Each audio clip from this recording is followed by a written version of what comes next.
Greetings, this is Kijin and welcome to my overview of Karaz-a-Karak, Ancestral Grudges. This is a nation from Sombre's Warhammer mod for Dominion 6. Now, two disclaimers to begin with. If I make a mistake and you catch it, make sure to correct me. It's Dominions after all and I'm just a human. Second one is, while I will do my best to be unbiased, I have to admit that dwarves in general are my favorite fantasy race. So no matter the game, if it has dwarves, I play them. So Warhammer is no different. So yeah, that's just that. Take it for as you will. Now, for the national features of the dwarves. Raised, hardy dwarves with excellent morale and magic resistance. And this is true. The lowest morale and magic resistance they start with is 13, which is exceptional. Prefers gold scale. Sure. Superb heavy infantry and crossbows. Absolutely true. Crossbows, also quite good. No cavalry.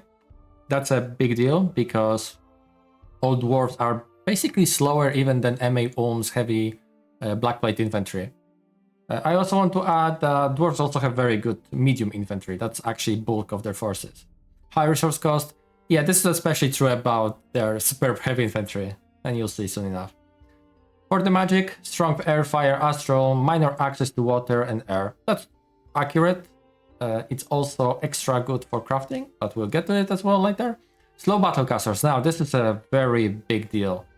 As you may notice as the review will be going, or the overview rather, dwarves are very high in certain strengths and they have quite big different difficulties with some other things and weaknesses. So slow battlecasters, basically all their runesmiths, various competence, because that's how their mages are called, cast 50% slower. And it's not like Taurus, where you also get lower fatigue, so at least you get something for it. No, it's just 50% slower. There is a way to get around it for the late game, but for early to mid game, this is a massive negative. Drain immune, this is slightly misleading. It's not that they're completely drain immune, it's just their research is drain immune. They will still have increased fatigue costs during fights in drain. No communions via spells. Now, this is the other massive weakness. They just cannot research communions, right? So even if you get astral mages from some indie, you still cannot form communions that way. You are basically forced into matrixes, and this is quite a big expense. So it's again more of a late mid game to late game thing where you can actually afford it in larger number. Priests, powerful, sometimes protected by ancestral spirits. I will show you later what ancestral spirit is. It's a neat little thing that can help you win some fights or maybe defend from assassination. And yeah, they do have access to recruitable Holy Free. Mechanics, discover and defend special sites in mountains and caves to upgrade the capital significantly. So let's just talk about really quickly. So there are 3 sites, Vault of Gold, Grand Forge, and Vault of Groming. They start like this. So this is 20 resources, this is nothing, and this is also nothing. Dwarves also start with only 3 gem income, which is 2 lower than the regular base for MA nations. Now, the way it works is as long as a province of either cave, mountains, or hill feature is within your dominion, it can spawn either or multiple of these sites. And while they exist, they also have a chance every turn to be quote-unquote moved from that province to your capital and upgrade the site in the capital. They come with Vault of Gromley's resources and Earth Gem. Grand Forge is Fire Gem and just Fire Gem. And Gold is Gold. I think it's 60 gold per site as well. So they upgrade to level 4s, I believe, which means that in case of Vault of Gold, so it's 3 upgrades, right? It's 3 sites we have to find. This is technically level 1. This ends up with a bonus of 200 gold, because there is some extra 20, I suppose, for finishing it. Grand Forge ends with 4 Fire Gem income, 10% construction discount, which is half the Front of Artificer or Steel Ovens, and allows you to recruit one of your special troops. And Vault of Gromlin ends up at 100 resources, if I'm not mistaken. Sorry if I'm wrong about that, I actually forgot. Also free earth income, so not quite 4, but you will still go to basically 10 gems from your capital, which is fantastic. Also, this will allow you to recruit your other special troop. There is some Extra sites I think you can get in case you lose a province where the site spawned and it didn't move and you lost it, for example, to event or someone raided you. But I think the overall like chances for these spawns are limited, so make sure to protect those sites. Scales and Blesses, Order limit +1, Productivity limit +1, Cold limit +1, Drain limit +2. So Drain limit, very good extra points you can gain from that basically. But you will absolutely not be leader in research, that's for sure. Maybe later in the game if you go for lanterns, but that's other thing. Good access to some scales. Buildings, advanced forts, 50% more expensive. You start with Citadel, which is very good, but building any more forts is 1500 for palisades, which combined with your expensive troops that we'll talk soon enough, yeah, it makes it quite difficult to start up your first fort. Engineers can build better forts, that's one of the commanders that can upgrade them to citadels, and they produce 10% more resources, which is kind of minor actually. For example, has 25% MAO. You'll actually see comparing me some things to MAO quite often for a good reason. Right, let's get to the troops. So your basic Clansworth warriors, you have two variants, one with quality Warhammer and with quality axe, and this is probably the one you want to recruit mostly. Axes, or rather slashing damage, are better than blunt. Piercing is also good, but this one alternates randomly between them, and it also has 1 point lower damage. So yeah, these guys in general are your bread and butter early game infantry. Could be mid to late game as well. You can definitely produce a lot of those if you go for the scales build, but yeah, the gold is 20. So this is the cheapest infantry you have, 20 gold. Pretty average to high resource cost already. And overall, that's a really solid package. Very good damage on the weapon, solid stats with defense mainly in shield, which are somewhere in between regular shields and kite shields. The protection is 16, but it's actually 15 on the body and 20 on the head, thanks to all dwarves having some degree of natural protection. Like I was mentioning earlier, exceptional magical resistance and morale to begin with. And yeah, extremely slow. The thing that will be very common with dwarven frontline troops is that they have formation fighter, and this is the secret sauce behind how well they can do. Because, well, there's plenty of stuff that actually is stronger in melee than them. There's 4 guys per tile, so that's extra attack, it's extra chance that one guy doesn't get hit twice, that kills him, and so on, right? So formation fighter overall is a very positive thing, until we get to stuff that AoE is your front lines, and yeah, this is a big deal for dwarves to beware of that. Also, hit points of 13, so it's not the great value for gold for hit points, but overall package is quite good. The thing that also dwarves have for going for them is that besides their high cost, they kind of negate it by having only a quarter of upkeep. So while the troop costs 20, you pay only for 5 per turn, as a troop for 5 gold.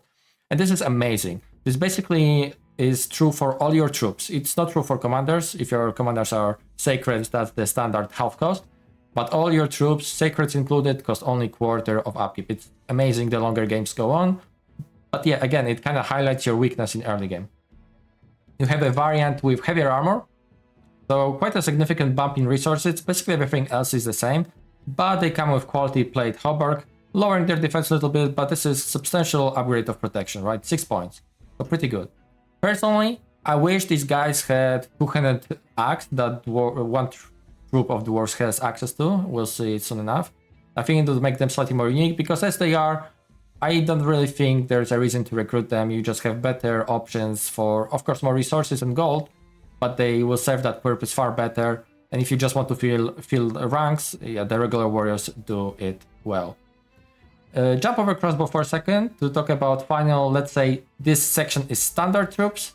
These are specialists, these are elites, and these are sacred. So for our final standard frontline troop, we have a longbird. These guys come with recruitment limit of 5. They cost 5 extra gold over regular warriors. And they come with slightly better strength and attack for 1 hit point less, but they get affliction resistance. They're solid. I think there is no reason to not be making them as a part of recruitment, just because of that extra damage and extra attack chance. And, if they get hit, there's that lower chance of them getting affliction. So yeah, pretty good. Again, I wish they had slightly better armor, of course, with corresponding increase of resources, because after all they're like veteran dwarves, so I would expect they could afford better armor, but hey, they're fine. Now for your range firepower, we have clan dwarf crossbows. So these guys are substantially better than regular crossbows you can, for example, recruit from indie provinces or some other nations, mainly because their crossbow hits harder, and precision. I'm a big hater of precision and precision buffing. I think like +2 precision, +4 precision, it hardly matters. It's literally that many tiles your units have to move closer to the enemy to get perfect accuracy. Otherwise, if they're shooting like above 15 tiles anyways, they'll be scattering, so whatever.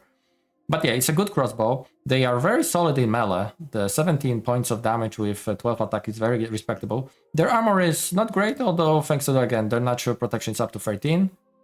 And yeah, you can totally amass a decent chunk of those. The other thing though is the resource cost, 24, right? If we talk about, supposedly the best crossbows you can find in indie province, I think they cost 8 resources, or maybe even less than that. So you can really get a lot of volume of fire. And this is something you will struggle with dwarves in general. You will have relatively fewer troops than you would have with similar, scales and whatnot compared to other nations.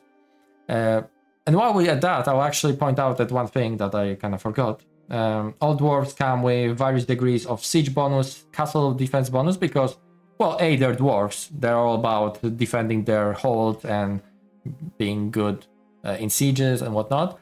Also, they're fewer numbers, and of course, mountain survival because they live in mountain area. And also, all dwarves have at least 50 dark vision. Some have 75. We'll get to those. You have other variant of crossbow, which is heavy crossbow.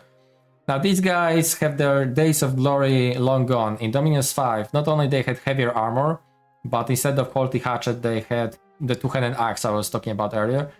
And these guys, they're really, really good. You basically use them both as your range firepower and as your frontline infantry, so yeah, that was really solid. They come with arbalest, so compared to regular crossbow, you of course shoot every 3 rounds instead of 2 for 16 damage. This is a lot of damage of armor piercing. Yeah, these guys, I wouldn't recommend recruiting them as your main crossbow unit, just because their general firepower is lower. It's overkill against most stuff. While your output of bolts is just that much lower, and it's also even larger chance to friendly fire your frontline, which the regular crossbows already can do quite often. Still, if you're expecting to go against some really heavy stuff, you might consider those. Maybe some thugs or super combatants even that not necessarily will have air shield up or body material. Yeah, heavy crossbows might be a good option to get in some number. Now let's talk about our specialists. First, our rangers. So these are first of 2 stealthy troops we have. They come with snow move on top of mountains and forest survival, so pretty good moves with 40 map move. They come with the quality great axe. That's the axe I was talking about. So you can think about those heavy crossbows having those. And yeah, I really wish the heavy class dwarf warriors had that thing as well. But yeah, besides the nice melee axe, they come with throwing axes. They have 3 ammunition, and every throw is 2 projectiles. So it's 6 projectiles in total over span of 3 combat rounds. They come with that standard medium armor for the dwarves. They have standard 3 natural protection.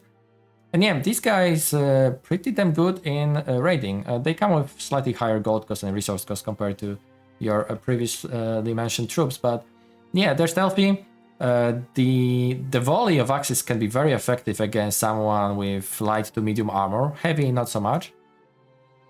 And yeah, a pretty cool troop. I do like to use them sometimes for raiding purposes. The other variant for the, let's say, raiding purpose again, are miners.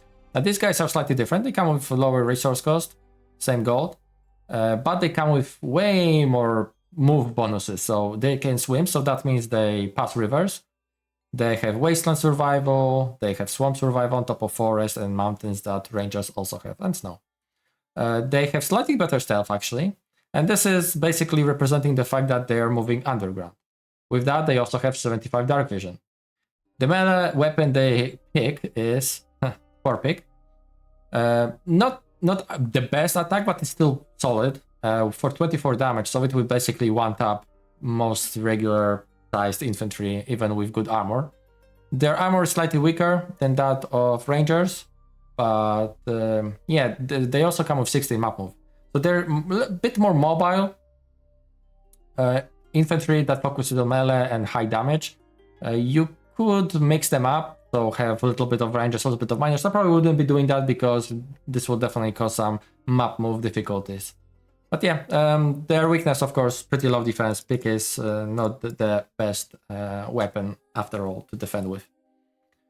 Your final specialists are Troll Slayers, and this is definitely my least favorite unit that dwarves have. They're the lowest resource cost one, but it's still 11 resources, 25 gold. Better hit points, 15. Better morale as well at 15. Very bad defense. They are also the fastest troops you have access to at a whopping speed of 8. Which is basically the black plate infantry. I think they also have speed of 8.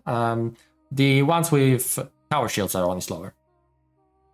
Now, we have a Berserker 2, some standard survival skills, ambidextrous, magical magic bear tattoo. So this is a little bit of invulnerability bonus and strength when tattoos are awakened. Affliction resistance and 2 Slayer axes. Slayer axes, 8 damage, so 20 with nice dwarven strength. And the slaying effect. Slaying effect, it's kind of useless against anything that's remotely armored, so it's basically those attacks. Okay, maybe useless is too strong of a word, but Slayers really struggle to kill the targets you kind of want them to be used against, right? Because they're very slow, most things will land their attack first against Slayers, which means that they will die because they wear no armor.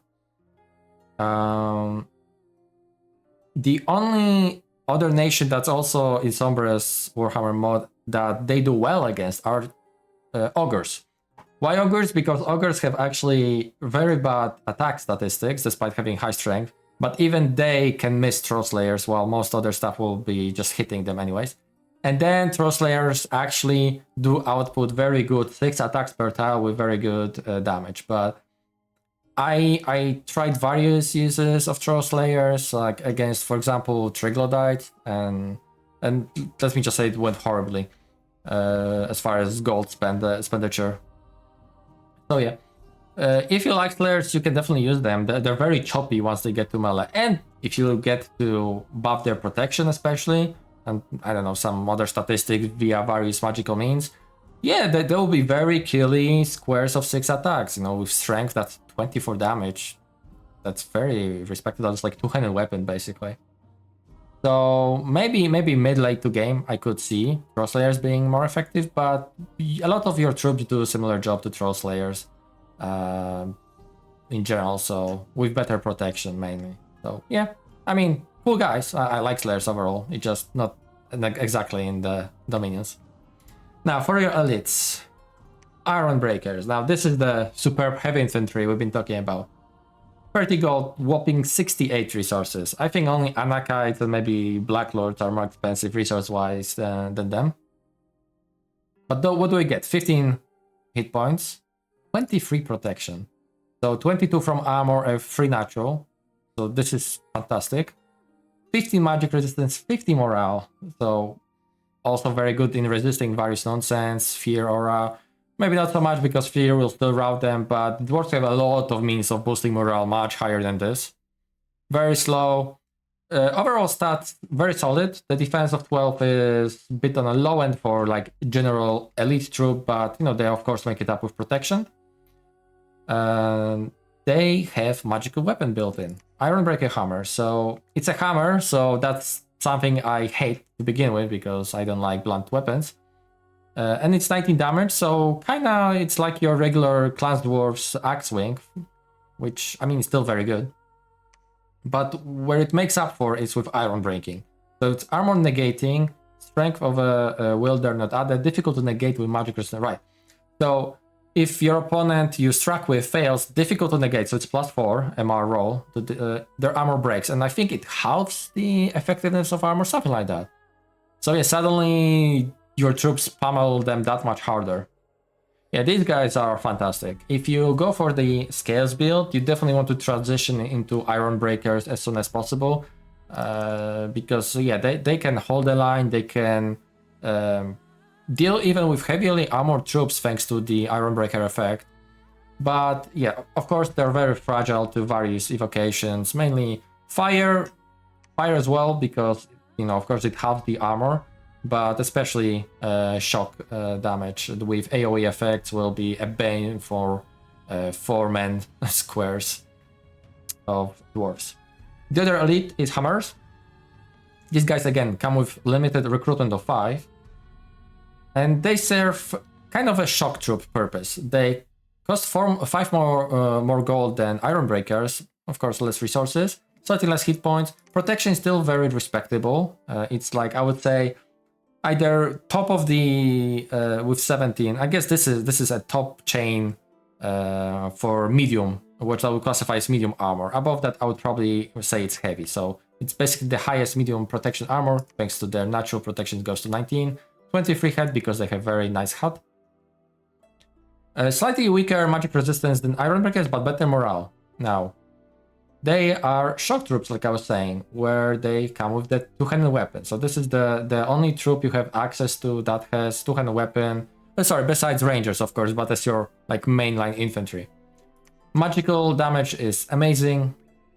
Of course, the problem is a blunt damage, but with this damage, yeah, they will still put a dent even in very heavily armored stuff. Unfortunate thing again about blunt damage is that you cannot put weapons of sharpness on this, and I think it's silly that you cannot do. After all, it's not like blunt literally means a flat surface. Whatever, I don't want to get into it, but I wish weapons of sharpness worked on all damage types besides untyped, of course. But so piercing, blunt, slashing. Yeah, these guys, I wouldn't be using them as a mainline frontline infantry, not only because of their limited recruitment, but they're actually quite fragile to range firepower. Even regular archers can be killing them because, again, dwarves are so slow. Like, you'll be getting hit constantly by any ranged troops. That's also the thing. They tend to land their hit last, so usually everyone will get their swings first on hammers. But they're fantastic bodyguards, and that's what I mainly use them. I use them in rear to catch some flyers, flankers, and whatnot. They will pummel them quite effectively. Yeah, good troops. Still formation fighters, so 4 old hammers per square, very respectable. I want to also point out, I forgot, Iron Breakers are the other troop that has 75 dark vision. It matters for complete darkness. Now for the Sacreds. Doomseekers. I almost want to move past them, but I mean, they're very cool troop, okay? They're very cool. They have very harsh limited recruitment to 2, so that makes it impossible to actually properly use large number of those. Although they are, technically, you can recruit them in any fort with temple. So if you have many forts with temples and you decide to just get, I don't know, you have 5 forts, so you can get 10 Doomseekers per turn, you know, that will build up your force over time, but yeah, these guys, 50 gold. 50 gold for 17 hit points. Okay. With good stats, but no protection because they're slayers. Although 7 natural protection is very high end. You basically go to 20 with iron skin. They have Berserker free, but formation fighter, so this makes it impossible for multiple of these guys to share the same square. Same Bear tattoo as regular slayers. Unsurroundable too, that helps with harassment a little bit, affliction resistance. Yeah, and they have those axe heads. So axe heads are basically flails, so +2 attack versus shield. Although they have slightly different actually stats, because flails I think regularly take away defense and these take away from attack. But yeah, 11 attack is not great, but those are sacred, so you know you can boost that attack quite a bit. And now they have very cool attack in form of a Whirlwind of Steel, where it's basically area of effect hit, without any like defense negates and other nonsense. So if you boost your strength, and mainly strength, this basically can be deleting squares of stuff. The problem, again, pretty slow. 8 speed is very low. And it's only length 3. If axe heads were length 4, I think you could actually make very spicy blasts where their defensiveness comes from repelling. As it is, you know, any spears or longer will basically cut them down. I mean, they're very cool troop to experiment with, so go ahead and mess around with them. But in any serious usage, I just wouldn't advise going for them because they just die. They just die. It's 50 gold that dies. Now, Valkyries. Valkyries are your sacreds that you can also recruit in any fort, and they don't have limit. So you can actually get a significant amount of those. Still, it's 50 gold for 13 hit points, so you know it's very pricey ratio in this matter. The stats are very good overall. 50 magic resistance, 50 morale. Protection, yeah, they come with the same armor as hammerers, so it's nice 19 body, 20 head with their slightly weaker helmets, half helmets. I mean, they're pretty good because they don't lower defense, but they're basically like your regular troops, but better, and they're sacred. They also come with built-in cold resistance, and they have those Valkyrie axes, which are 19 damage, but come with bonus of Demon Bane, armor piercing, just armor piercing 10 damage. Hey, it's nice. With sufficient numbers, it will help you deal with some Chaos demons that you'll be definitely facing, because Chaos nations are very strong. They're probably the strongest nations in the mod in general. So yeah, while they are not as good as your capital only sacreds, they're overall very solid, especially if you have good bless for infantry. Yeah, go away and recruit those if you get a good bless. Otherwise, I would stick to Iron Breakers. Rune Guard. Now, these guys are 60 gold for 14 hit points, so very rough ratio in this matter, but again, very good dwarvish stats, 60 morale, 50 magic resistance, very good protection. They come with runic plate and runic helmets, so their basic comes to 21. Not quite Iron Breakers, but not far off. They have built-in fire resistance, and also they have bodyguard 3. Now, magical weapon built-in, with very respectable base attack, and it's blunt, and thank god it's also pierce. So in mid to late game you can actually give them weapons of sharpness, which will help them tremendously deal with various shit. I really love Rune Guard. I really love making a bless that relies on using Rune Guard, but you can skip them entirely because they're very expensive, right? You can rely on your more mundane troops if you go like giga scales and maybe a bless focus on mages. But yeah, I do like playing with them. They're very good. They're not by no means amazing sacreds compared to some others, but they're very solid. Right, so that will be all the troops you can recruit regularly, but there are a couple other ones. We can take a look at summons. So first of all, remember when I said about those ancestor spirits that some of your priests may get during fights? So that's how they look. It's a very cool thing. 20 hit points, they're built-in ethereal. They actually have some armor on them on top of. Fear, the spirit form prevents stuff like iron, marble, and whatever skins. Spirit sight, because they're spirits, and yeah, they're sacred. So if you went for stronger bless for your troops, these guys will benefit from it quite nicely. You can also get them as multi-heroes. The other multi-hero you can get are... Actually, sorry, I don't think you can get them as multi-hero. There are two ways you can get them. Through one spell and through other hero. The multi-hero you can get is this guy, he's kingly. So he comes with better armor by default, better stats just across the board. The weapon is the same, but let's take a look at it. Great Acts of Grudges, very good stock weapon for your commanders. 28 damage, magical damage built in curses, which can matter sometimes against big targets you might be fighting. And yeah, other than that, everything else is the same. Maybe a little bit better unsurroundable. They actually get unsurroundable. Why these guys don't? But yeah, you get these for your priest defense. These are your multi-heroes. Now, the other troops that you can get either via summoning or from those two sides upgrade to sufficient level are Thunderers. You only can recruit 2 per turn, even when you have the site up. Very high on resources, pretty high gold cost. Standard, stats we can expect from dwarves.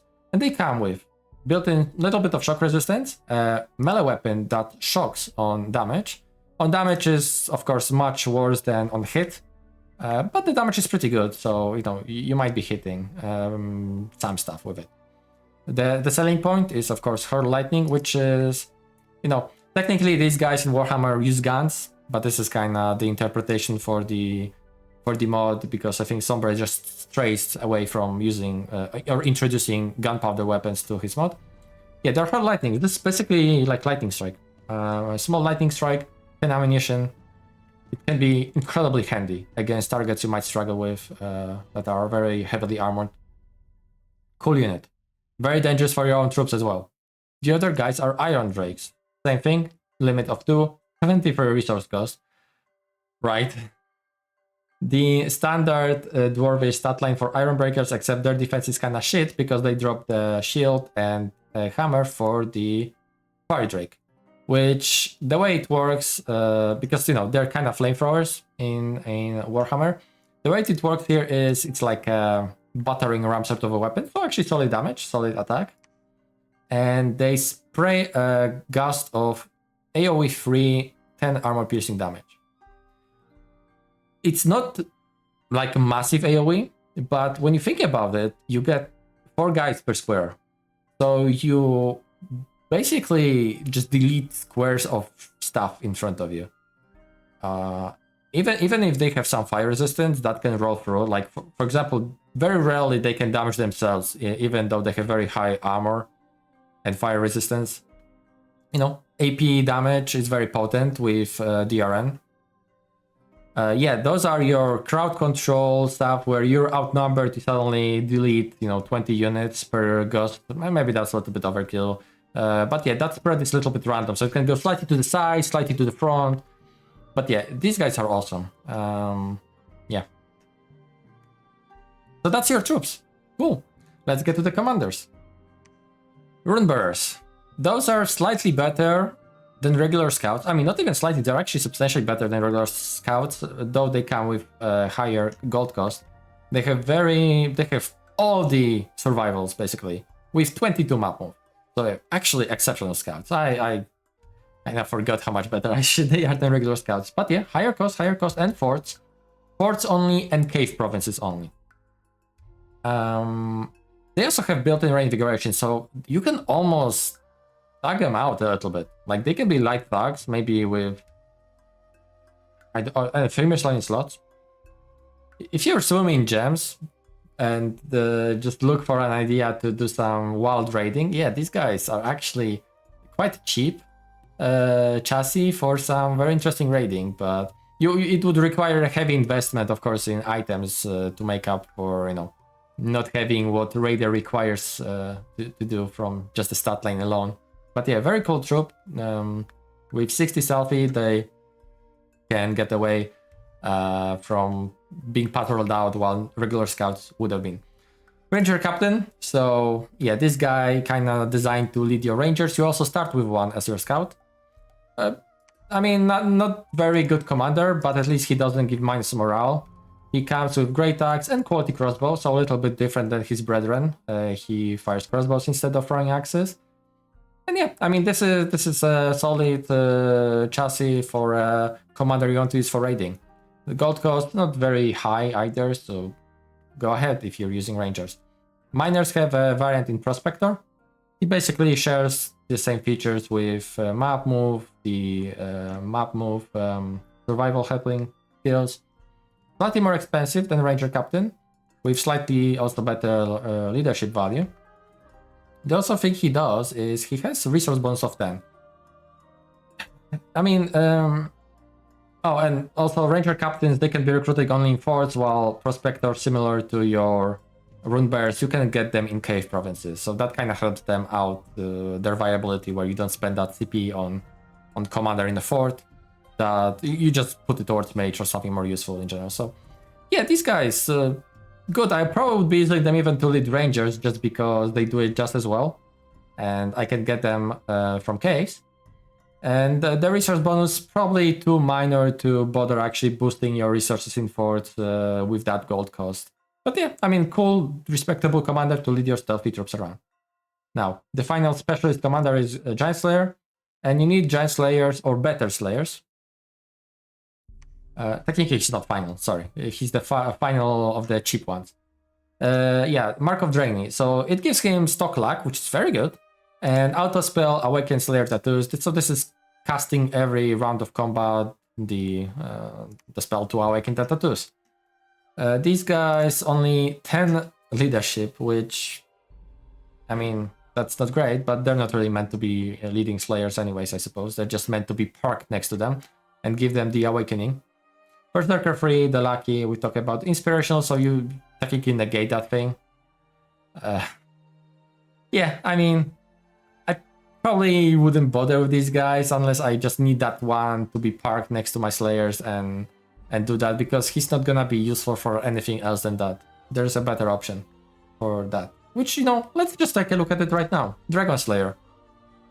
Now this guy costs extra recruitment point, and more expensive. But not only he has way better stats, like both hit points, just general attack and whatnot, morale 20, magic resistance 16. So yeah, everything is substantially better. Leadership as well. He comes with built-in magical weapons, and you know, with 23 damage, 16 attack, Berserker 4. Yeah, these guys, again, I'm not a fan of the whole Slayer lineup because they cannot wear freaking armor. But at least these guys can put up a dent in some heavily armored or high hit points targets very quickly. Ideally, of course, they wouldn't be the ones to get struck first in combat. They would be surrounded by their player brethren. So yeah, these guys pretty cool. Their stats are really solid. If only they could wear armor, they would have been really good. Yeah, built-in luck is very helpful as well to protect from dying with the low armor values.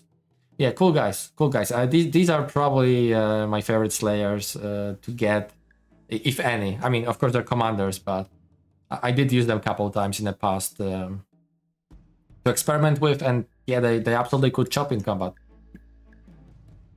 Let's continue with the commanders. Thane, this is your starting commander. This is your most basic commander you can also get from any province, which I should also mention actually. You can get Clansdwarf warriors and regular Clansdwarf crossbows from any province. Now, most provinces will have hardly resources to keep up this production, but you know, even if you get like 2 to 3 per turn from any of your unforted provinces, that can help you out build up enough troops to hold the line well, right? Otherwise your force might not be sufficient when facing certain threats. But back to things. Very, very good commanders, honestly. For the basic 120 gold commander, they come with 100 leadership with +1 morale. This is good. A very good stat line with very good protection for someone that you get as your PD commander. So suddenly sniping your PD commander with like birds and other crappy nonsense like this basically becomes very difficult. So that's very, very nice thing about them. They come with tax collector, which is a neat little thing, you know, kind of, because they're taints, they're officials. It's not gonna come in handy basically never. Yeah, these guys, nothing wrong about them. You can totally use them as commanders for raiding parties or just in general troop movement. Yeah, good commanders. Let's talk about engineers. Let's just in order. Yeah, these guys are the ones that come with Mason. They come with very powerful crossbow, 19 damage, 19 precision, so they can actually have respectable range where they hit shit. And compared to arbalest or crossbow, it actually also fires every turn. So yeah, they actually dish out very good range damage. The other neat thing they come with is this thing, Rune of the Engineer. So this auto spell, it's a unique spell just for them. Range 10, so relatively limited around them. Area of effect 1, but again, it casts every round. And it gives flaming arrows and aim and fire. Aim and fire, I believe, it's just +2 precision. It might be +4, I actually don't know. I haven't paid attention, to be honest. But it boosts precision a little bit, that matters less. Flaming arrows for free from very early game, that can matter. Of course, crossbows are not the best thing to put your flaming arrows on, just because, again, they fire kind of slow and you already have that armor piercing, but it is a source of magic damage that you may need on your crossbows. So yeah, engineers, I mean, rest of the stat, kind of dwarvish, slightly better overall, and yeah, leadership, they're not really meant for leading the troops, they're meant to buffing your crossbows, maybe sniping enemy thugs and super combatants. I wouldn't be making super many of them, but couple supporting army, yeah, very good. And of course, again, Mason. I will say something extra though. Back in Dominions 5, I actually was using engineers for expansion. They could lead 10 of the rangers I've been talking about, and by buffing the accuracy and giving the fire effect on those throwing axes, they actually were really effective in expanding. Unfortunately, I don't think it's no longer possible in Dominion 6 just because of how much larger indie provinces are. Your recruitment didn't really change compared to Dominion 5, so... but yeah, that's just a fun idea for you to play about with. Now, here's Clanking. These guys are my favorites. Favorite commanders for dwarves, for a good reason. I mean, somewhat pricey, but this is not really that expensive for the really good package you get. 30 hit points, well, 29. So definitely the most durable chassis of the commanders you have. Very good stat line, very good basic protection, fantastic magic resistant morale. They come with 150 leadership with +2 morale. Yeah, this is very, very good. You can see where I was going when I was mentioning dwarf stacking morale in various means, right? They are sacred. Same as, by the way, as Dragon Slayers. Unsurmountable 3. And yeah, again, great acts of grudges, we've seen that thing before. These guys, well, they cannot thug just as they are. With some items, if you have good bless, you slap a battle on them, they can absolutely thug. They can also be just amazing anti-thugs or anti-super combatants, you know, give them... I mean, even with the great acts of grudges, it's pretty okay, but you just slap in great swords of sharpness and yeah, these guys will go ham. Yeah, I really like these guys. They're also such a durable commanders, right? It's not like your commander will be sniped easily with this hit points, this stat line. Yeah, Clanking, super good, super good. We talked about Dragon Slayer, so let's talk about mages / researchers, because Research of Valaya Wellbeing priests can also research. It's very, very nice. Yeah, amazing unit. Not exactly because of the gold to research ratio, that's actually kind of bad. But all dwarves kind of struggle with that ratio. They're not great researchers. Solid stat line, 18 hit points, so it's not like gonna die from first better arrow. So she can actually lead your sacreds with 10 leadership, +1 inspirational. She can lead your sacreds, bless them, and she should be okay against some stray arrows. Shouldn't really get them, even if she gets hit, she probably will survive and not even rout. Of course, the issue is if they get on top of her, because your sacred lines will be actually pretty narrow with the formation fighter. But yeah, other things she does is, again, researchers, but she has healer, and oh my god, how good is this? I love healer.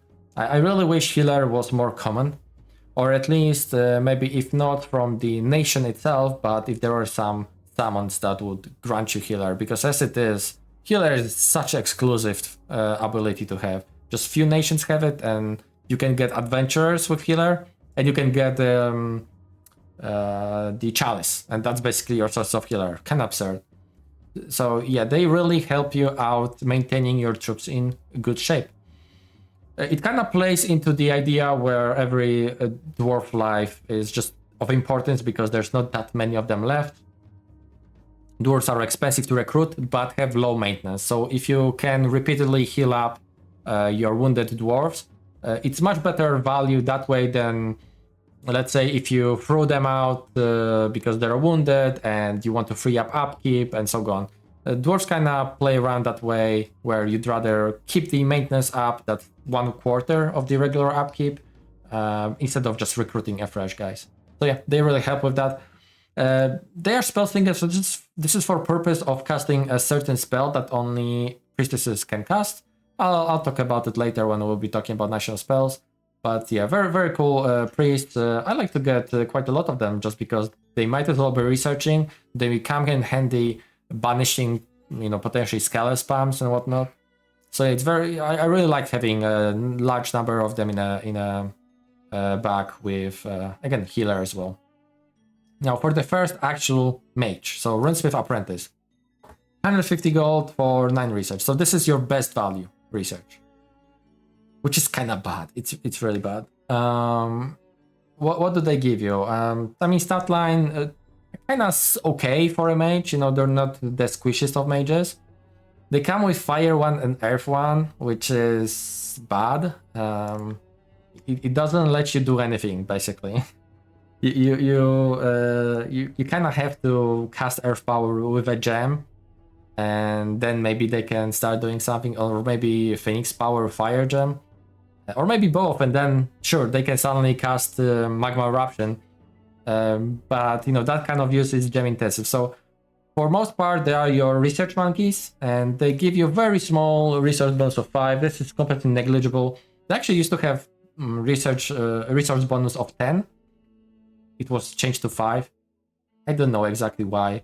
You need 13 of these guys to pay for single Iron Breaker's resource cost, so whatever. Ulm has 10, I think, on their smiths, and yeah, they're way better combat mages as well than apprentices. So yeah, I mean, apprentices, again, just your research monkeys, mid to late game mages when you boost them through gem usage. The other thing you can use them for is slap a slave matrix on them. So that's also the late game use for those. And they can actually craft some basic fire and earth items if you choose to, but they're also not really designed for it. Yeah, I mean, they're perfectly fine. They're perfectly fine, your research monkeys, basically, that can have some combat use with gem investment. Let's talk about Journeyman Smith last, actually. Runesmith. This is your first proper mage. Suddenly it costs twice as much. Recruitment points stays at 2, but yeah, the cost for research is just very harsh. And it's not like they're that amazing of a mages either. And by the way, a reminder about that 50% speed. It afflicted apprentices, it afflicts them. They get random fire, earth, or astral. So they are mainly your of course you can use them for combat, but they're mainly used for crafting because they come with Mastersmith. Mastersmith is a fantastic trait, and they have forge bonus of 1, so not quite, again, Ulmish level of 2, so they're lighter. The lanterns are not 1 gem, they're 2 gems, but I mean, still, with hammer, dwarven hammer, it's a nice discount. And again, Mastersmith is phenomenal trait to have on mages with some spread. These guys don't exactly have huge spread, but they can, in theory, craft up to Fire 3, Earth 4, or Astral 2. That gives you access to a lot of items you actually want to be making. So various cross paths between these two, or between Earth and Astral, for example, it's matrices, exactly. They can magic weapon built in, that can help up with some random assassination, but I'd rather have some bodyguards assigned to them instead of just relying on the weapon. But the stats are very, very solid other than that, and it just the price, I can't justify just recruiting them for research purposes, because they would be absolutely way more efficient than apprentices or priestesses recruitment points wise, but the gold cost is just brutal for lower efficiency. But yeah, I mean, you could use them for combat instead, so some payoffs. Definitely worth to be getting some just for crafting, or for some early game to mid game support through just anything, right? It's probably going to be mainly earth buffs. Yeah, cool guys. Now for your capital only rune lords, they cost 6 recruitment points, so it's 2 turns of your citadel to get single guy out. They have whopping cost of 610 gold. Stat line very similar to other runesmiths, of course, better magical resistance, morale. That's better. They come with better protection thanks to having earth magic. And yeah, what do they offer you? They come with wider paths. Now, Master Smith again. So suddenly we have access to potentially Fire 4, Air 4, 5 actually, Air free, Water free, and Astral free. So you can actually just, similarly to Cyclops Smiths from EA Mekon, you basically use them in a very similar way with the Master Smith and the packs they have access to. So that's one of their big uses, is giving you a variety of strong items from various schools of magic. The other use is them having priestry, so they can bless all your troops in one go if your prophet is dead, for example, or just not present. And yeah, they are the main candidate for becoming slave, the communion masters, and actually doing stuff in battle, be it buffs or offensive spells. Now, they start with this 50% speed debuff, just like other smiths, but you can get around it. So I'm just gonna show the spell very quickly.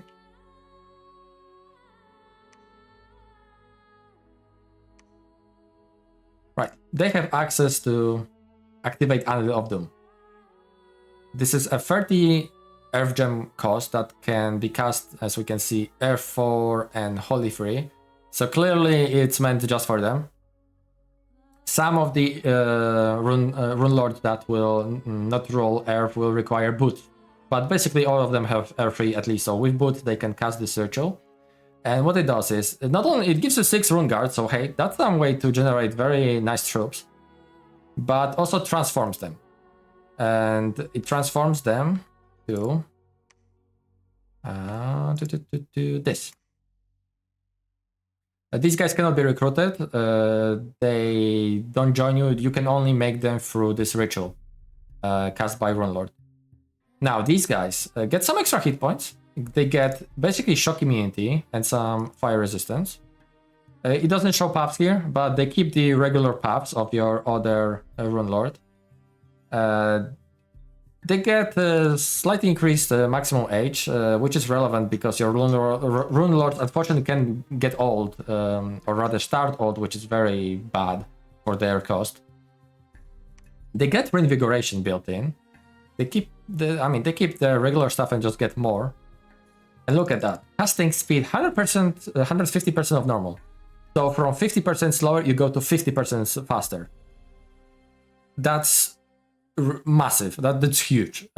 This is a powerhouse late game mage. You can put any spell, you can cast any spell faster than your opponents, than any of your opponents. I think even than lizards. Though of course it costs you not only the capital on a very expensive mage, but also 30 earth gems to make this single guy. So that's a big investment. That's a very big investment. But yeah, you can slew them into communion through matrices, and yeah, suddenly you put up all the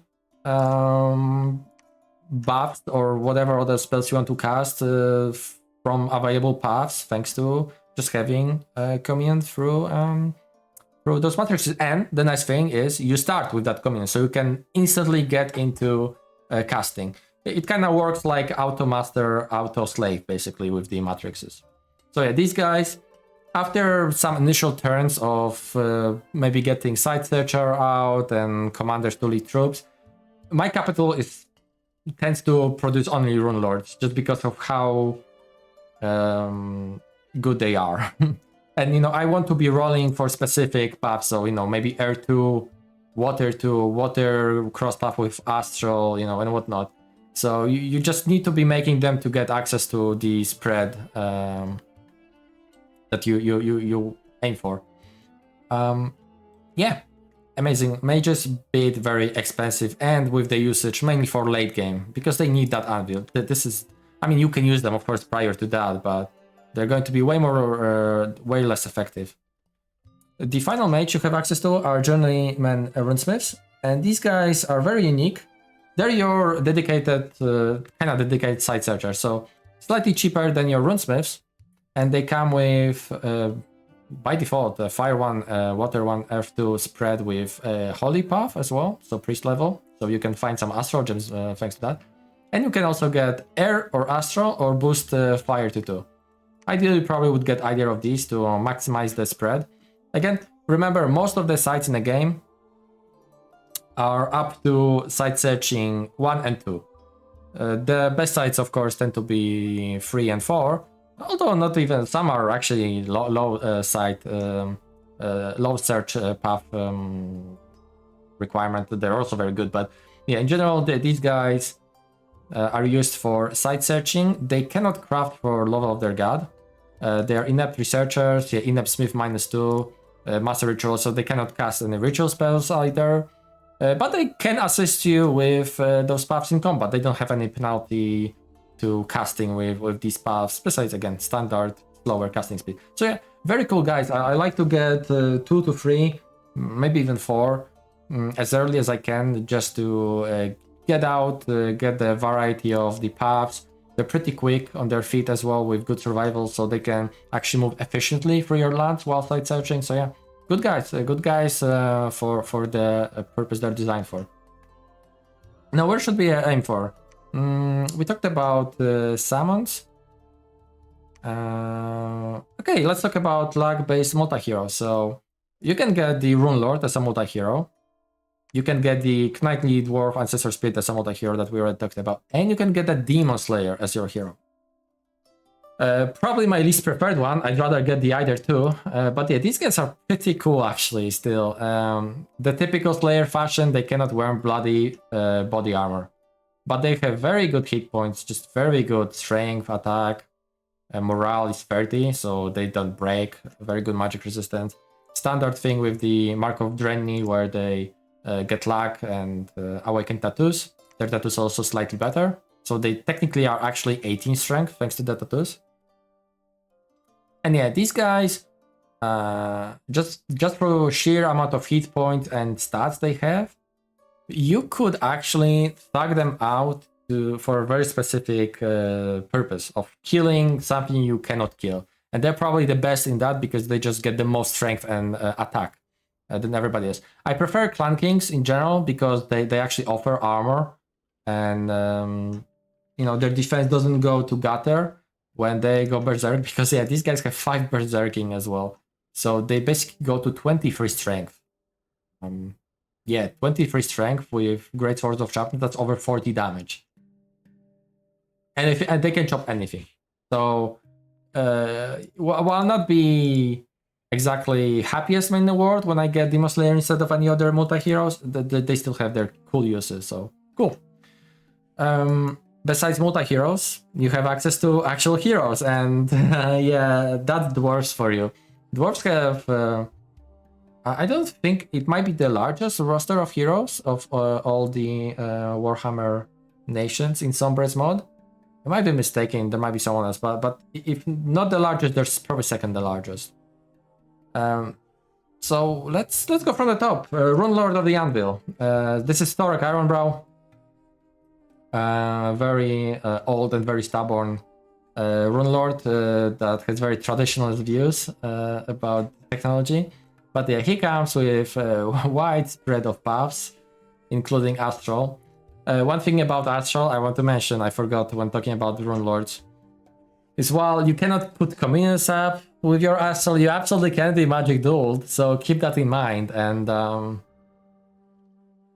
you ideally find some indie province that recruits Astral ones, and you carry them together with you, because getting magic dueled with your Rune Lord, it feels really bad. It's almost as bad as having your pretender die that way. But yeah, Thoric. Very big spread of paths, so he can do various stuff. He has the typical 150% casting speed for Rune Lord on Anvil. Basically, he's basically the guy that kind of designed a certain rune that goes around with the anvil. But that's Warhammer lore for you.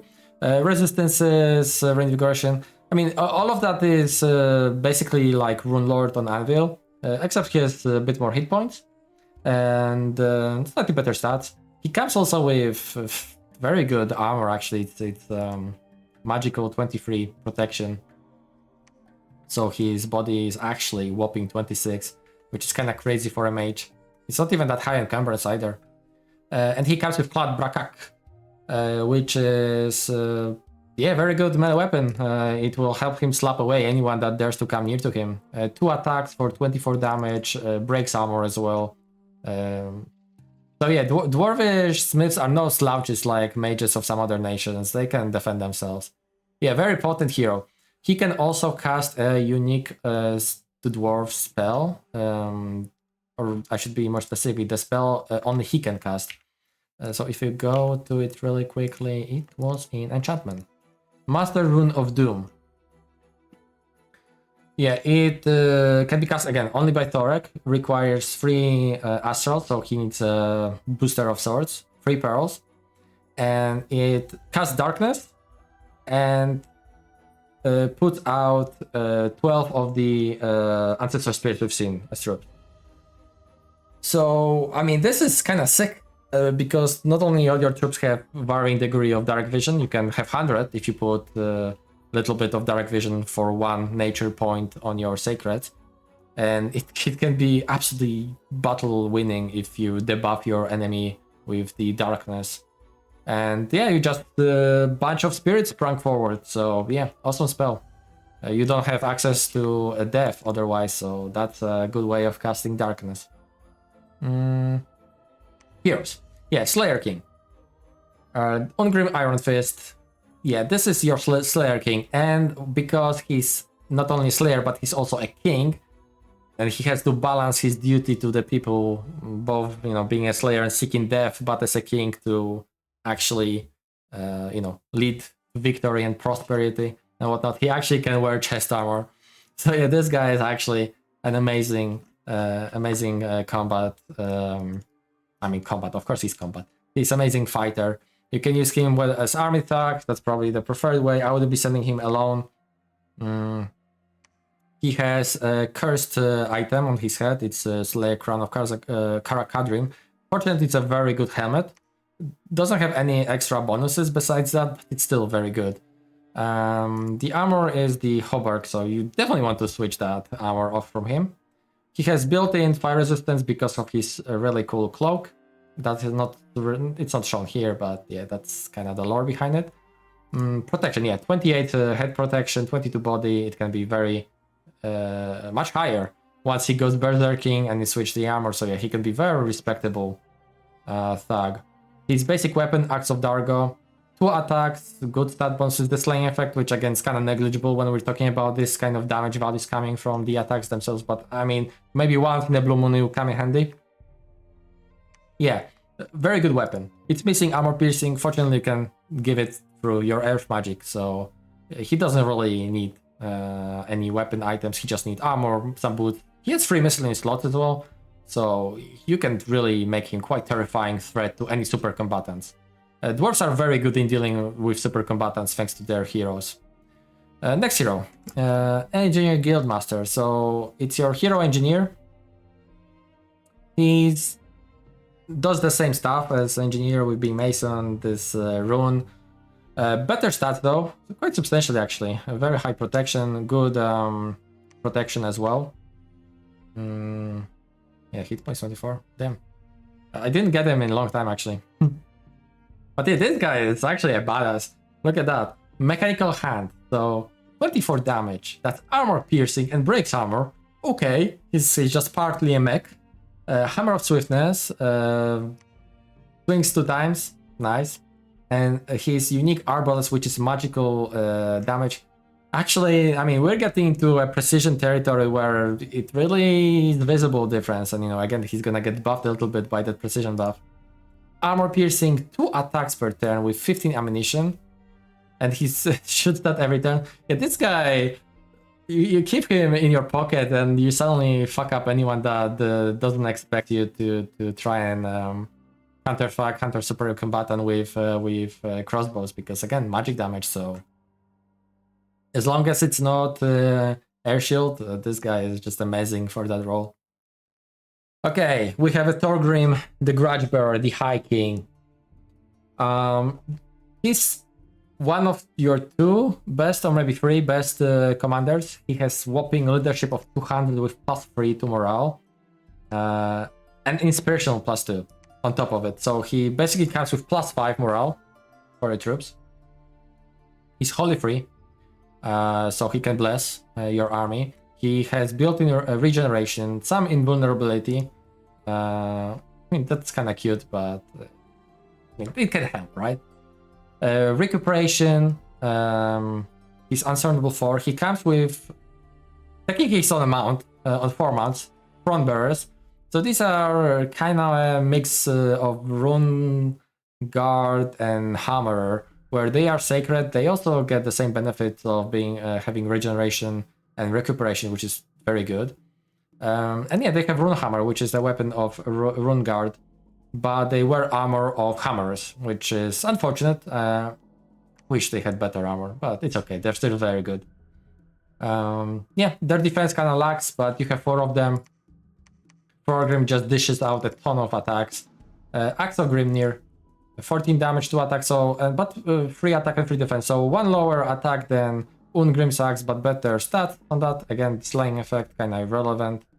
Fantastic starting armor of Skolder, 24 protection, and again, oh, the hat is cursed. So this is unfortunate, but it's basically the slightly better helmet that you can craft that gives you inspirational as well. But yeah, the protection, very respectable. He cannot be cracked that easily. 40 hit points as well with that regeneration. Yeah, this guy, if he was a mage, this is a super combatant chassis basically, but just because he cannot buff himself on his own, you know, if he's not really super combatant, he's just amazing leader and he can chop enemies of the Daoi very well in the combat. Master Brewer. So Josef Bugman, pretty cool guy. He comes with a bunch of special rangers. I actually haven't shown them. I will show them you in a second. The thing is, he casts a fanaticism at the start of a battle. Okay, more morale bonuses, right? He's a healer. He has this cool, unique item, auto spell healing ale, which just he throws beer at dwarves and they get healed. You know how dwarvish is that, right? It's only range 1, so. But hey, if you have like a isle of him and some other 2 characters, and they are all surrounded with your like Rune Guard and whatnot, you know, suddenly good luck cracking that dwarvish box, right? He's stealthy because he's kind of ranger unit. With okay armor, you know, okay stats, again, higher hit points because he's a hero, and he comes with a cool weapon, all trustworthy, sorry. Armor piercing and 2 attacks, so this is somehow armor piercing, while the 2-handed weapons of your other characters are not, but you know, I'm kind of winking as I'm saying that because, you know, of course you can get that armor piercing through other means, but it's very cool. He's actually shockingly good in melee just because of it. Anything lands next to him, he's just gonna chop it, and he's not that easy to kill because, oh, by the way, this casts twice every round, so technically 20 heal every round. Cool. And since I mentioned him, let's take a look at the troops I forgot about. So Bugman's Rangers. So these are rangers that instead of throwing weapons, they actually have crossbows. That's the difference. And I wish these guys were recruitable. I would they would be so awesome if they would be recruitable. Instead, they come in some group with Bugman, and he has a chance of getting a couple more join him every round. It's not guaranteed every round. It just, you know, you roll a dice and just some of you join him for his crusade of vengeance. Yeah, cool guy. Next commander. Very good leader again. Kind Cazador of Karak Azul, right? He's a pretty tall boy. He still has size 3, but he's actually a very tall dwarf, and his sprite actually kind of shows that he even has wings on his head. What's special this guy? Very good hit points. So again, this is almost Thorgrim level hit points. Very good stats besides defense. The protection, pretty good. He has kind of named armor, though it's not very special. But he has 8 starting protection because he's that top of a boy. He has the sneak item, Thunderhorn, which auto panics, very potent. This can just rout troops that otherwise possibly could win a fight. He has built-in fear. Again, all the commanders are sacred as well. And Hammer of... Actually, hold on. Are they all of them? No, sorry. Engineer is not sacred and Boogman is not sacred. But yeah, King of Karak Azul is. And his weapon is kinda brutal. So 2 attacks for 12 damage, that's okay, but look at the effect on damage. Crushing Vengeance. 50 armor negating damage. Negated by magic resistance, and fortunately it's not difficult, because good luck surviving it, but yeah, this guy can basically pulverize anyone if he's in combat. His survivability built-in is kind of lower because his defense is actually lacking, but you know, this hammer takes away. But you can fix it up in various ways, and yeah, he's yet another way for you to murder some super combatants and whatnot. Besides Thorgrim, there is another excellent commander, and it's Belegar Ironhammer, the true king of 8 peaks. 200 leadership with +3. You can slap again the champion. I think it's Helmet of Champions. Man, I forget the names of the items. So he basically gives the exact same morale bonus to your troops as Thorgrim. Very good hit points, very good stats. He has exceptional defense thanks to his amazing shield of Defiance. It's 30 protection, 9 parry. This is the best shield I've ever seen. If only we could replicate the technology to make those. Unfortunately, cannot. But yeah, he comes with full set of Gromny, full armor, which is the same that Ironbreakers were. And he has Hammer of Ungrund, which is, you know, 2 attacks for respectable damage. He's primarily an actual leader, right? While Thorgrim can slap harder than Belegar. Belegar is just, you know, the commander that doesn't freaking die with that shield. Master Rune Lord. This is your other mage multi-hero you can get. It's Krak, the Master Rune Lord. This guy, technically, he's much older than this. I think he's much older. I think he's like over 1,000 years old in lore, if not 2,000, whatever. He has slightly weaker paths actually than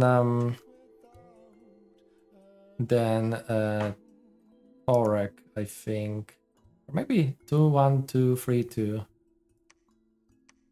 Okay, slightly weaker. But other than basically identical. He's not only Anvil, and I don't think I actually don't know. Now that I think of it, I wonder if he can cast the Anvil at all. Because he technically can. He's priest free and has earth free, so he puts it R4 to cast it. But by default, he doesn't have the negative though. What he does have, however, is the forge bonus of 3, which is the best forge bonus you have access to. It's minor, but you know, it's 2 extra gems you'll be saving. So I mean, cool. He just very good mage that you can get through hero. And finally, the White Dwarf, a legendary Grombrindle. 40 hit points, a very good stat line, very good starting armor. He actually is the only character that wears the Griml... Is this a typo? Glimril?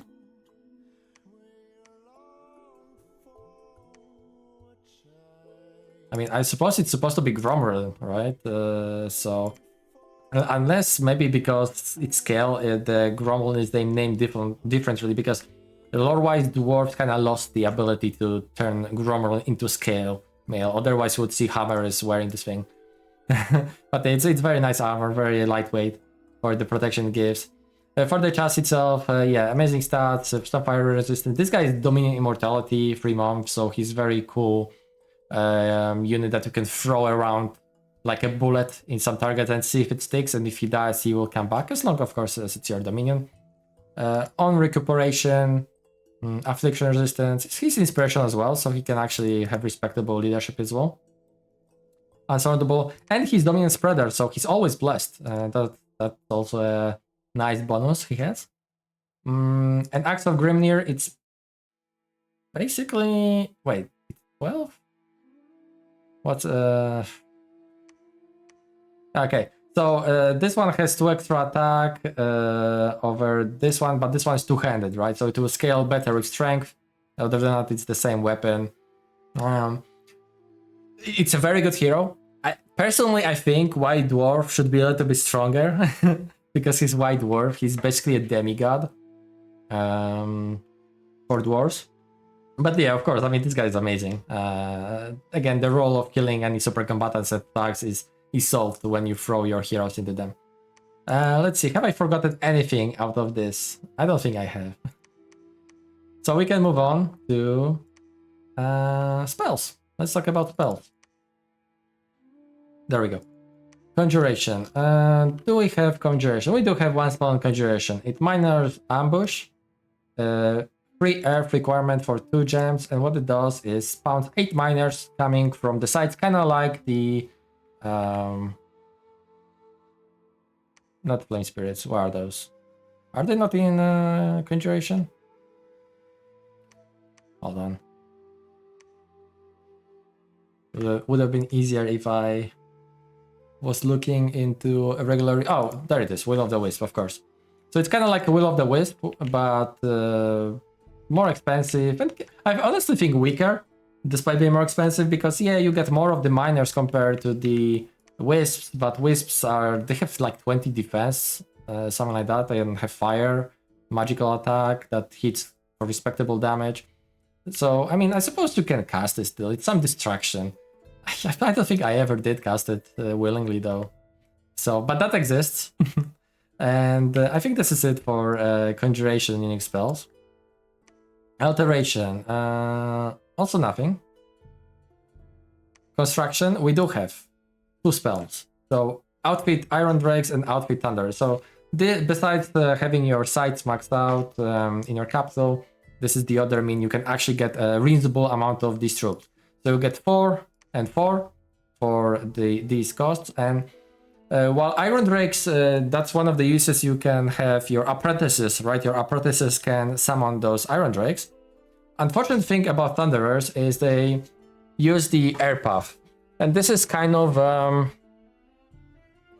leftover from Dominus 5. When we take a look again at the apprentice, back in Dominus 5, these guys actually started with Earth 1, and they had a random path.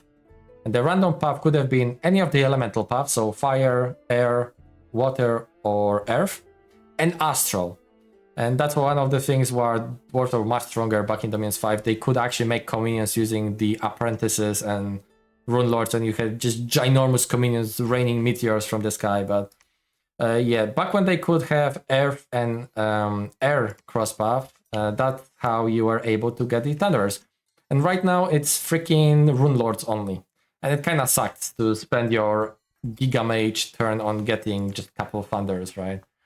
I kind of talked about it with Sombre already. I hope he might change it maybe to the same fire, earth. I don't think there's any reason for it to be air like that. It's a quite pricey spell for number of summons. You know, if you are looking for chaff, if you're looking for maybe summons that offer you high hit points so they can be a lure for various evocation, that's different than this stuff. But you know, when I talked about these, you know, you can imagine what their purpose is. And for the purpose, yeah, the cost is actually very good. Like you get 4 very heavily armored dwarves that can blow up front lines for 10 gems, and here you can get guys that can kill elite with their lightning strikes for 9 gems. Very, very good. Very, very good summon spells. Enchantment. Here we're gonna have couple. So I skipped evocation somehow. Yeah, because I remember there was one thing in evocation. Yeah, we have Grudgestone in evocation. So this can be cast either by your smiths or runesmiths or rune lords. So sadly your apprentices cannot cast it, which is a big sad. If apprentices could cast it, this would be actually a useful spell. As it is, it's kind of whatever. It's a relatively short range, but fast to cast spell that sends 2 boulders. It's 14 damage plus strength of caster, so it's what, 25, 26? Something around that. So it's actually quite damaging. And it comes with Grudge Panic, so wherever it hits, it has area of effect to frighten effect. I mean, it's pretty cute. It just, for that to be effective in general, I feel like you would have to have just many mages casting it. And unfortunately, you will not have your Rune Lord casting it. You'd rather do other things, and same thing with Runesmith. They're just better spells to cast it. If this was something else, you know, if your apprentices could cast it, that would be really good. Really useful. As it is, it's kind of whatever spell. Yeah, enchantment. Let's go with fire. Spells to be cast only by your Rune Lord, or technically if you boost your Holy Path through being slowed into the communion with Runesmiths, you can also cast it, right? But by default, your Rune Lord can cast a variety of spells from enchantment. It's cool. The Rune of Fire. This is basically a fireball, but with shorter range and 7 projectiles instead of 1. I mean, this is kind of self-explanatory. 30 range is definitely a shorter range, but it's 7 fireballs per cast. It's actually very good. Unfortunately, I do have the... Actually, no, let's do it very quickly. Let's do it live. Let's disable the debug mod. So we can quickly take a look at the requirements for the research. It's kind of silly of me that I haven't done it from the get-go. So yeah, Minor Ambush was Conjuration 4. In Alteration... Wasn't nothing Alteration, right? Yeah. Evocation. The Grudgestone is free. So yeah, your guys will be casting Magma Bolt, the apprentice. I mean, still kind of okay spell, to be fair. Maybe I was a little bit unfair to apprentices. I forgot Magma Bolt exists, honestly. I'm just so in love with Magma Eruption in general. But we'll talk about spellcasting in general a little bit later. Construction. So Thunderers are construction 3, while Iron Drakes are construction 4. In enchantment, yeah, Rune of Fire is enchantment 7, so it's a late game research, right? But you can imagine how potent it can be with basically fireball effect. You know, one guy casting it for 7.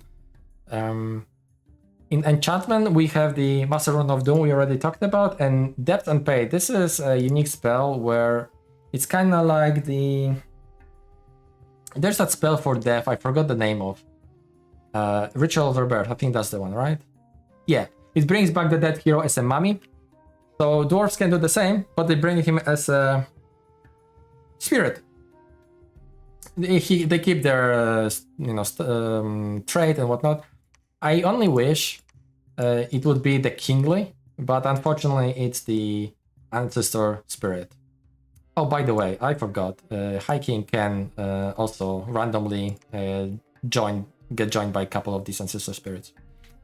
Yeah, back to this thing. So yeah, that's a way to get your heroes back to some action, especially if they had useful heroic traits.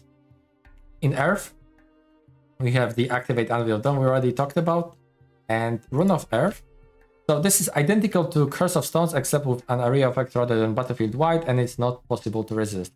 Now, not possible to resist is very nice, but the whole deal with Curse of Stones is that you cast it at the very start of battle, you know, ideally with couple mages, so it actually pens through magic resistance, and your enemy has to go through entire battlefield just getting tired with the effect of the spell. So this is kind of worthless spell, I'll be honest with you. I just don't see a reason of it existing, because once they are in melee, it's kind of useless. The most value from Cursed of Stones comes from the enemy having to move a bunch of tiles and stack up the fatigue from that. In Air, we have Rune of Thunder. This is similar to Thunder Strike, but with shorter range and 3 strikes instead of 1. So not quite as extreme as Rune of Fire, but I mean, this is still 3 Thunderbolts. Be careful of your own troops with this stuff, but yeah, very devastating. In water, we have a Rune of Water, Earth Melt, Slimes, and Slow Enemies. Very cool spell. Very cool spell. Just bunch of debuffs for your enemies, and it doesn't affect friendly units, which is a big deal. That's very good, actually. Have I missed something? I think it's just elemental buffs, but right, of course, Protection of Alaya. So that's the spell I was mentioning when talking about priestesses. They can cast Area of Effect 1, 10 poison resistance, which can be a huge. It doesn't stack with Serpent's Blessing of Poison Ward, of course, but it's super useful means of helping you deal with some opponents that otherwise would absolutely wreck you. You don't have access to nature, unless you of course find indies or your god, and you're extremely susceptible to poison with your high armor, very slow troops, and yeah, this is just some way to help you out with it, so you don't get completely rolled over by Skaven, for example, or some nations that have very easy access to poison effects. You would need a lot of priestesses to have like any more significant coverage, which is possible, but this definitely can help you out a lot in early to mid game. Just really quickly, Protection of Groaning. Right, Protection of Groaning is a spell that can be cast again by Rune Lords and Runesmiths, and this thing gives 5 shock, cold, and fire resistance to some friendly troops. Again, this is kind of similar just as the poison resistance, where your troops are so slow and you lack any means of flanking realistically, where this should help you in some smaller engagements not to get completely wrecked past your protection. At least as far as shock, cold, and fire resistance, all of those will be covered by your battle white spells later in the game. But for mid game, some smiths casting it might turn the tide of combat. Personally, I don't think I ever used it purposefully. Yeah, we've seen those. Depths and Pit. Yeah, that'll be it for enchantment. In thaumaturgy, we have nothing. And in blood magic, of course, we have nothing. Since we've been talking about spells, let's just talk about what spells you really want to look forward as dwarves. So in Conjuration, of course, Earth Power and Phoenix Power with some gem usage will make your apprentices actually combat viable or more combat viable. Same thing for your other mages. Especially the spell that I love the most is Magma Eruption. It's an incredibly powerful spell. But if you are not, it's also relatively early accessible. Like Evocation 6, you can definitely get to it quickly. Just the problem is your mages are not really designed for spell casting of that sort. Your Rune Lords, once on Angus, they can absolutely just shit out those, like with... This itself is 75 casting speed, so you can probably cast 2 to 3 per round with your Rune Lords, which is fantastic. But they need to be on Anvil. So but still, this is just an amazing tool to have in your disposal. Other things, like later in the game, Pillar of Fire. Again, even your apprentices, once they buff themselves with Phoenix Power, they can cast this amazing spell. Before that, Fireball is a thing, but there's nothing too exciting. Fire Cloud can be interesting with your Rune Lords, but yeah, those are not really that big of a deal spells. Now, in Alteration, you of course, being an Earth Nation, you want to use some protection buffing. So Stone Skin, Iron Skin, Group Stone Skin, especially Marble Warriors, because you can get to Alteration 7 pretty quickly compared to 8, and it works nicely with your varying degrees of natural protection, where you at least get to that plus 13 to plus 15. Iron, the Iron Skin White being at school 9 and requiring you to do single one in the research, I probably would advise to go for the Army of Bronze. Because it will give you battlefield-wide strength bonus, so you don't have to worry about buffing individual squads with Strength of Giants and whatnot. and you can cover fire resistance and magic resistance through other spells quite easily. So yeah, Army of Bronze is definitely the one to go. But yeah, Marble Army is the very big one. Group ones are quite nice. What's also very useful in Alteration especially is Transmute Fire. You are quite likely to have a lot of money issues across the whole game, and maybe you will not necessarily spending a lot fire gems on rituals and items, so this is a way to help your economy a lot. The earlier variant is also useful, but you know, preferably you would get that extra 100 gold for the same number of gems. The other thing that's very cool in Alteration is Solar Eclipse. So it's the small darkness, but you can actually cast it with your Rune Lords and even Runesmith if you buff him up with some buffs. But yeah, very, very handy. If someone doesn't expect it, someone doesn't have Dark Vision, this can absolutely turn the tide of fights. Now, let's just talk about maybe the most important school. It's enchantment, of course, because not only you get all those cool spells for your Rune Lords, but you get the freaking Airblood Deepwell, and you need it. Ideally, if you cast it in caves. Not that actually you can spawn in caves. I haven't mentioned that. You can spawn in caves. It's not guaranteed.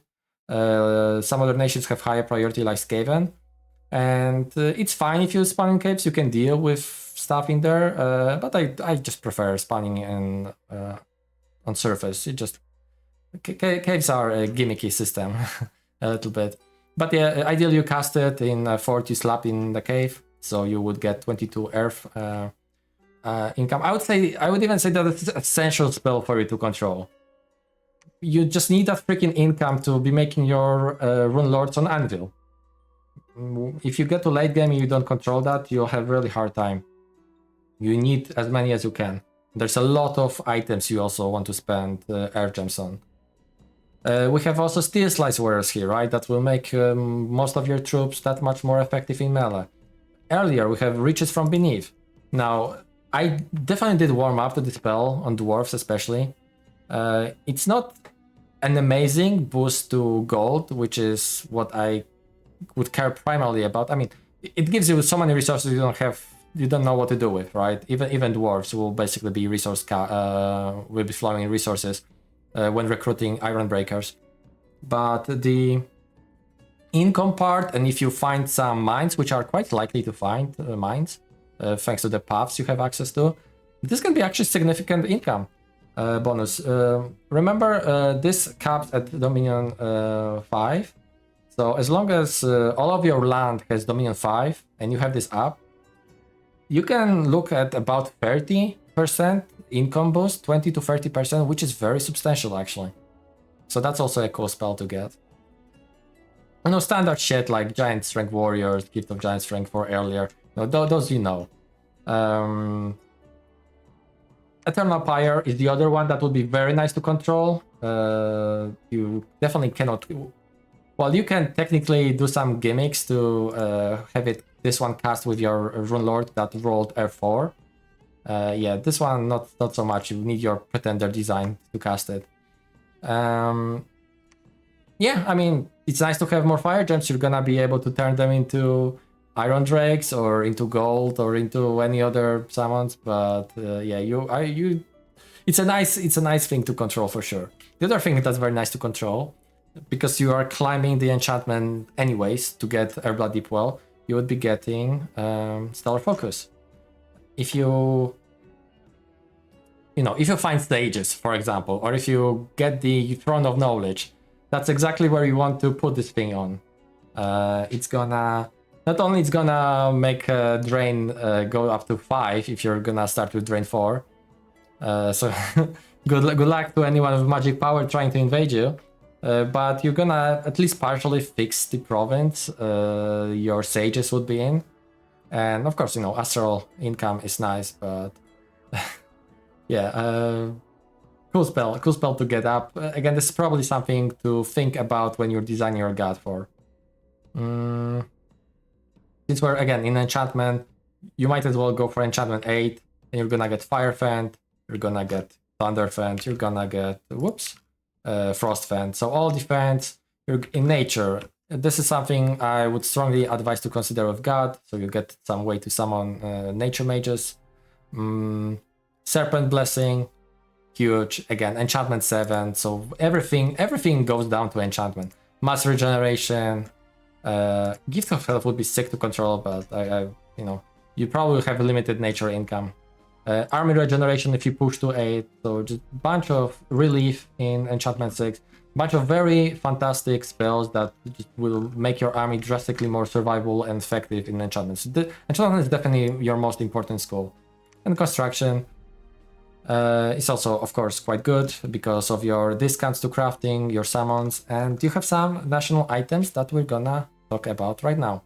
So in trinkets, actually I don't think there's anything in trinkets, but we have some in lesser magic items. So first we have Ironbringer's Gauntlets. This is quite funny item. 10 Earth Gems for a spell that for an item that, I mean, not only it's maxed pretty respectably in melee with 2 attacks, it's reliant on strength, so make sure to buff your strength a little bit with that. But the thing is about Fist of Iron, so it auto casts Fist of Iron twice per round, and this thing scales the effect with earth paths on your mage and damage with strength. So technically, if you put it on your Rune Lord, that will have Earth 4, this will smack 4 times, and for whatever strength your Rune Lord will have plus 15. So 4 times for, let's say, you have some reasonable strength buffs on top of him, so that's like 30 damage. So 4 times for 30 something damage. It's just such a funny way to potentially kill anyone jumping on top of your Earth mages. Cool item. The other cool item is Crossbow of Immolation, which is currently a little bit bugged because it doesn't have magical weapon tag on it, which hopefully will be fixed.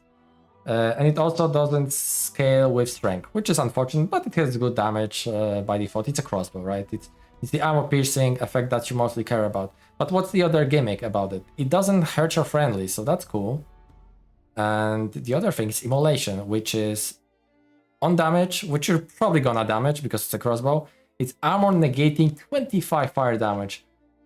That's a very cool way of dealing with some, again, issues with super combatants, tags that may not have fire resistance. The problem right now is the lack of magical damage makes it so that the body hero will also just completely negate it for most part.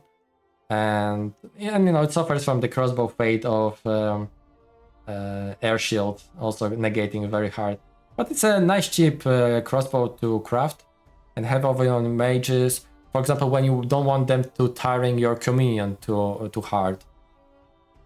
Let's say your mages of your Rune Lord is on Anvil and he's the one focused on casting air spells, and there's some other with water spells. So of course your Runesmith apprentices don't have those buffs. So you can give those crossbows to your Rune Lord and give them fire orders, so they will allow your apprentice to actually, rest a little bit and not get killed by your Rune Lord casting water and air spells. We have a couple in miscellaneous. Rune of Grimnir. Strength, attack, defense +2, Gone Berserk, cheap. Cannot be removed, cannot be used by various things. Oh, Mounted Units actually kind of never crossed my mind that Mounted Units can do that. But the Undead Beings, Demons, this is kind of common theme for Dwarvish items where those cannot use those. This is a cool item to just instantly berserk your Demon Slayer, for example. He's gonna get extra stats and just missile him away. But the Gun Berserk probably wouldn't be using it on much other. Rune of Grunny. Now this thing has a funny story because initially it had the same thing it was doing back in Dominus 5, which was Legions of Steel. Right, it was casting Legions of Steel in Dominus 5. But when you move to Dominus 6, Legions of Steel is the variant that buff your whole army with the +3 protection. Which is of course very freaking strong to get this early in a game. I don't think it was broken, I'll be honest with you. It's free protection still. It's not like a huge deal. It's just nice to have. It's just nice to make your troops a little bit survivable. But I think it maybe cost like 20 gems or 25 gems and keep the old effect of doing army of steel, because as it is, I don't think I'll be ever crafting it. For 10 gems, you know, I can have temporary gems from some means. I mean, is even Soldiers of Steel, is it the one that requires... let's just quickly remind ourselves. Soldiers of Steel. Oh yeah, it's not the one that requires gems, so yeah, you can be just casting it, and you probably will not have many better things to cast with at the first couple rounds, so... I don't know, it's a cool, it gives plus to defense. I think it could be very expensive item that gives you Legions of Steel. Like it did unintentionally at the start of the 6. And final one is Rune of Valaya. Plus 2 defense skill, affliction resistance, a little bit of regeneration, recuperation. And now whatever, it's nice. So what happens to the runes? Because those runes are different than they were back in Dominus 5. Back in Dominus 5, runes were amazing. Especially Valaya together with... I mean, not even Grimnir, but at least even Valaya. All of them were nice. The way they worked, they acted as a shield. So you slap them in a miscellaneous slot, and you were added a respectable shield in your stat line. Unfortunately, that was... Sombre decided to change it, so... They no longer act as shield, they're just kind of minor items. Situationally, you can craft them. Probably Rune of Grimnir most useful for Demon Slayer. I don't see really making these. They're cute. In level 5, we get access to some more stuff. Let's just make sure. Okay, yeah, starting with helmets. So, Steel Bird Helm gives you perfect dark vision, Spirit Sight, invulnerability. So, Spirit Sight and invulnerability are kind of nice. This is redundant. Completely redundant. I don't get why it gives you both of these if it could just give you Spirit Sight. It's pretty expensive though for what it does. It's a nice helmet, but again, I probably wouldn't be making it for 10 gems base cost. Now this is a cool item. Mail of the Peaks.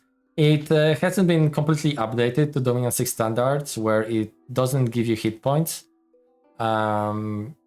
But yeah, it's a very nice armor if you go for the cold scales, because in cold scales it has cold power, it gives you ice armor, cold resistance, auto cast freezing touch twice per turn, which makes combat with your thug wearing this quite scary for anyone that doesn't have cold protection. You can actually stack it with some other cold item, which is Ace Aegis, and suddenly you are at ice armor 3. So if you're in the ice, you have ice armor 3 and you're cold 3, suddenly you get +9 armor to that thing. Yeah, your guy is absolute brick of ice. Now this is acceptable to foreign Dominion that may have heat during summer. Of course, it will be less effective, and you may not necessarily even want to go for cold scales yourself, and there's very good reason for that. So still, it's a nice item if you go for the cold scales. So it will make your thugs quite scary. Minor Greaves. Now these are very nice. Strength +4, Invigoration 3, Poison Resistance +5. It gives you water breathing. Very nice package. They're not as combat effective as Boots of Weakness, of course, nor are they as gem efficient, and they don't give you move like Boots of Messenger that come earlier from nature. But you can craft them, so that's a bonus with your recruit mages. So yeah, cool item to give to your thugs. If you want to grab some underwater province, it's very handy. Very good. Lightning Hammer. Now this one is neat. 10 shock resistance. Okay. Kind of whatever, but the effect is... Yeah, 14 it's like a 14 damage throwing weapon. But I think it does scale with strength. I'm actually not sure. Yeah, it does. So it's 14 plus your strength, so it can smack pretty hard. With a range determined by strength again, and where it hit, it does lightning strike, which does area of effect 1 lightning strike. So it's 10 urgent. I mean, I genuinely, I don't think I ever used this thing. I just never felt like, yeah, that's what I need. I need to spend those air gems on a lightning hammer, and it will win me that fight, or it will help me deal with this threat. Surely there are circumstances where it can be nice, because again, it's pretty hard smack.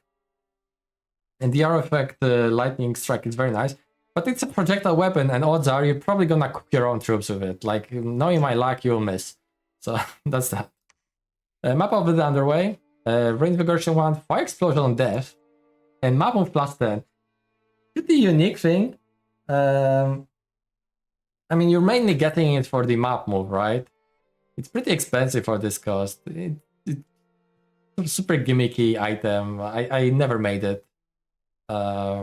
Just so expensive for what? For map move and Reinvigoration 1? I mean, there are cheaper items that give you more Reinvigoration. Fire Explosion, I don't think it's like a big one either. And so, and before it's actually like 30 damage, fire AP, and you know, I should have been using it, but yeah, I don't think it is. It's whatever. Now, Book of the Garages. Now, this is a good item. It's very expensive though. It's 20 gems. 20 gems for regeneration, and it gives you minus reinvigoration. So it comes with some downsides, but it has built-in recuperation and built-in bless. So it's a very cool way of grouping up basically 3 items almost, right? A blessing item, regeneration item, and recuperating item. Kind of losing one of those because of the reinvigoration you have to offset somehow. And it's of course quite pricey. But yeah, this is a very good item for your thugs. If you give them some extra source of reinvigoration, you know, they'll use it to great effect. And finally, in Construction 7, we do have also a couple items. So Axe of Smiting. Again, quite an expensive item for 20 gems total. Gives your guy Blood Vengeance. Okay, I mean, nice. It's something. It's 14 armor piercing damage, so it's basically 1 damage less than Sword of Sharpness and a little bit extra. Yeah, Sword of Sharpness also 4 attack and 4 defense. But it comes with a Smite effect, and Smite effect is difficult to negate with magic resistance, 20 armor negating damage. So it's kind of in the theme of the Hammer of Karaz-a-Karak, right? It's not quite the same damage, but it's difficult to resist with magic resistance, which makes this damage much more reliable. It's actually a very scary weapon. Very scary weapon. If you're having trouble with armor somehow, but your target may not have like massive magic resistance, yeah, suddenly you can just pulverize him with that smite. Very cool. Otherwise, probably it's better to have some other items, but for example, I wouldn't be putting that on your heroes, right? You'd rather just give your heroes armor piercing through a spell and they keep the double attack. But on Clan Kings, this thing, yeah, totally. Shield of Dwarfhold. It's again 15 gems this time. It takes away again more of the reinvigoration from -2. What it gives you, Holy Avenger, kind of whatever. Stone Skin, nice, although gotta remember, you have to kind of negate it if you are expecting some cold damage. But it does bring your natural protection to good level. And by itself, it's a very good shield. 21 protection with 8 parry. Protection might not be on a very high end, but the parry is respectable. Without very high encumbrance or defense malus. But the problem is with this reinvigoration. If you want to be using Thug that runs this and the Tome that we talked about earlier, that's gonna be even more minus reinvigoration. It's kind of hard to offset it all. But I mean, there are the arguments to maybe have this thing on and have maybe not this one, but Copper Arm to wield Axe of Smiting and the Shield. I was actually doing that back in Dominions 5. It was pretty fun. Yeah, I mean, probably not as good as one would wish for this cost, but it is an option. And yeah, that's it for items. So that's that. And I think we actually came to the conclusion. I hope you have enjoyed my overview of dwarves. It's quite lengthy, actually, much longer than I was hoping for. But I do talk in detail about things, as you can tell. So I suppose I know what we can do. We can talk about Pretender. I almost said goodbye and forgot what else I wanted to talk about. So, for the Pretender, you have... Jeez, I forgot about Pretenders. Of course, you have unique Dwarven Pretenders. So you have Brother of War, you have Father of Runes, and Mother of All. which is Valaya, Gruni, and Grimnir. Valaya is easily the best of all three, and you know, she's kind of rainbow. She's more expensive rainbow by the cost, and she starts at Dominion 2, but she has nice 10 cost to the paths. She allows you to take extra growth. She's by no means as good as Frostfather. Frostfather is still the best rainbow, and there are some other better options for just pure rainbow, but she at least offers more hit points and just better stats, so she can actually be used in combat more reliably than some other rainbows. Yeah, she's my preferred of the three unique dwarvish pretenders. Father of Runes comes with Forge bonus 20%, which is pretty good, and also Master Smith. However, his new paths are whopping 60 cost, so you probably not be adding many more than these to his repertoire. He also comes with built-in Rune of Grungni, just like Valaya comes with Rune of Valaya, he comes with Rune of Grungni. He was actually quite interesting option to start with when like this thing unintentionally was buffing your whole army. Then you actually had some cool plays you could make with this guy, Awake or Dormant. But yes, it is. You know what else he does? He has Protective Scale in +2, which is absolutely... You don't want to do this. You don't want to be doing this. This is a horrible idea. The unrest is awful. It's awful. It's actually gonna make your unrest grow even if you go for the unrest reduction. It's super bad to go above production 3, which you don't need the pretender for. You start with it as a national feature. So yeah, that's this guy. There's nothing special about his kit. I mean, it's basically a mix between Ironbreaker and Runeguard. Now, Brother of War. This guy is something, okay? I was experimenting with him in the past. The problem with him is that he has his own rune. So he's auto-berserking. That means that his magic is never useful.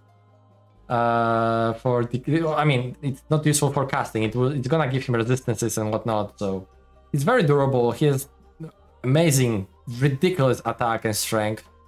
And while he starts naked, he actually can also wear armor, which is a huge deal. He could be absolute menace to anything. Like, he can kill basically anything with ease, almost from the start of the game.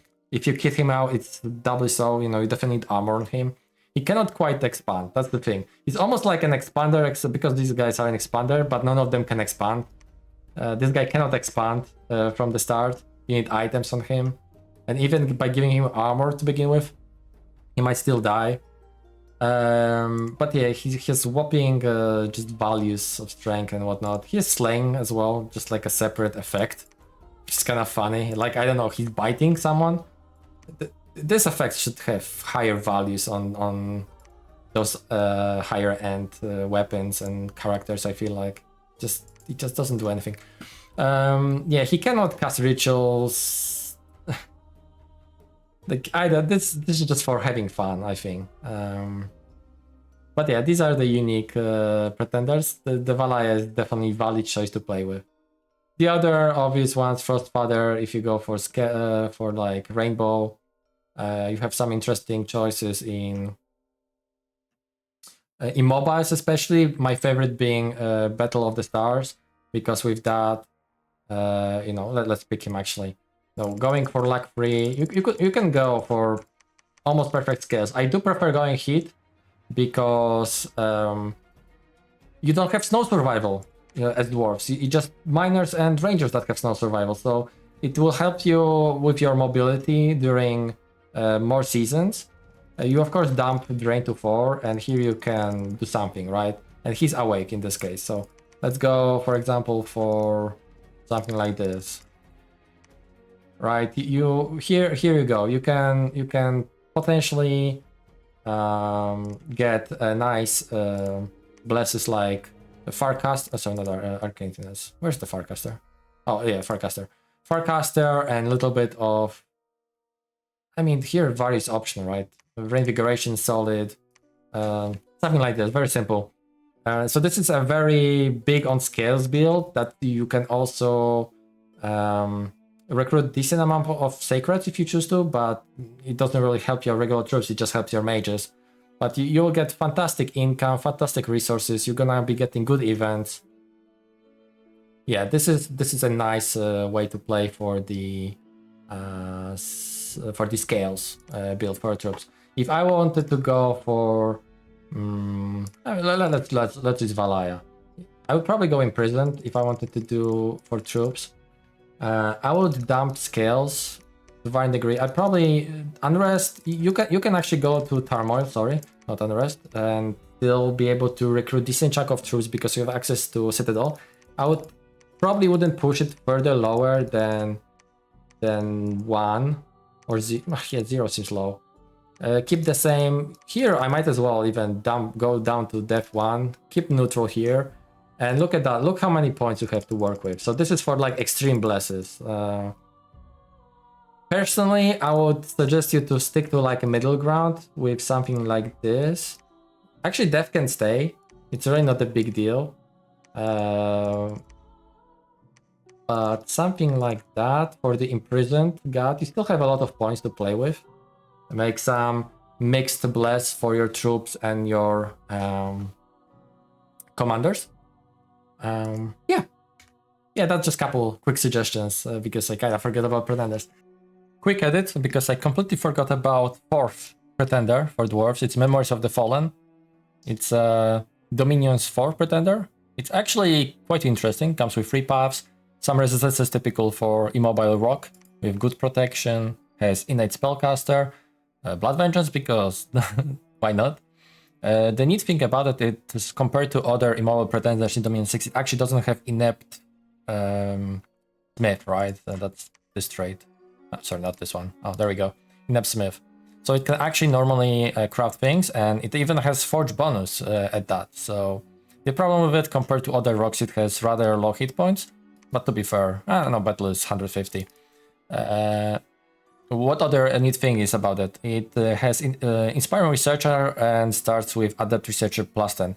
So in theory, you know, let's go with, let's say, Awake, and you can have somewhat decent Dominion, some points to spend with, pretty good scales. You can maybe lower some of the stuff, but I probably would, again, always have 6, just so I can cast Airblood Deep Well more easily. And yeah, you can definitely power through research much more easily like that. You can, you know, do some other things like this, for example.